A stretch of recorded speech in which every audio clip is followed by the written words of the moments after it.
स्वप्नांना सत्यात उतरविण्याआधी त्यांना अगोदर व्यवस्थित पाहावे लागते। मित्रांनो नमस्कार, मी ॲडव्होकेट गोकुळ कदम पुणे येथून आपले स्वागत करतो। गावठाणामध्ये जागा आहे, ताबा देखील आहे, परंतु ती आपल्या नावावर नाही, ही वस्तुस्थिती आहे जी महाराष्ट्रात आपल्याला दिसून येते। आता येथे ताबा जरी असला किंवा जुनी वस्ती असली तरी तिची नोंद ही आढळून येत नाही, तर अशा वेळी काय करावे असा प्रश्न हा सर्वांनाच पडतो।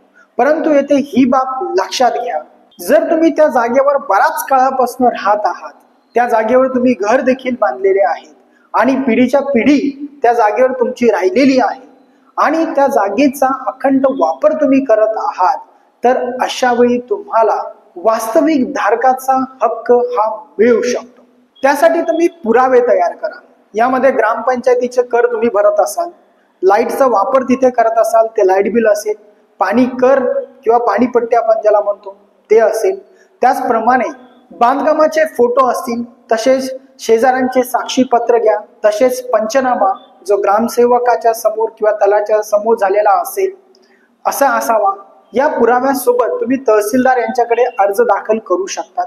येथे म्हणू शकतात की कितीतरी वर्षापासून ही जमीन माझ्या ताब्यात आहे, अखंड वापर मी करत आहे, माझ्या नावे करण्यात यावी। येथे आदेश तहसीलदार देऊ शकतात आणि आदेशानुसार ग्रामपंचायत तसा ठराव मंजूर करून तुम्हाला ती जागा कायदेशीर पद्धतीने तुमच्या नावे करू शकते। याबाबत तुम्ही ग्रामपंचायतीकडे अर्ज करा। अर्जासोबत तुमच्याकडे जे काही पुरावे आहेत ते देखील जोडा। येथे ठराव हा ग्रामपंचायत मंजूर करू शकते, तसा ठराव हा तहसीलदार यांच्याकडे पाठवू शकते। येथे तहसीलदार यांच्याकडे किंवा ग्रामपंचायतीकडे जर कोणी हरकत घेतली नसेल तर तुम्हाला ती जागा ही रीतसरपणे 8 नमुन्यानुसार देण्यात येऊ शकते।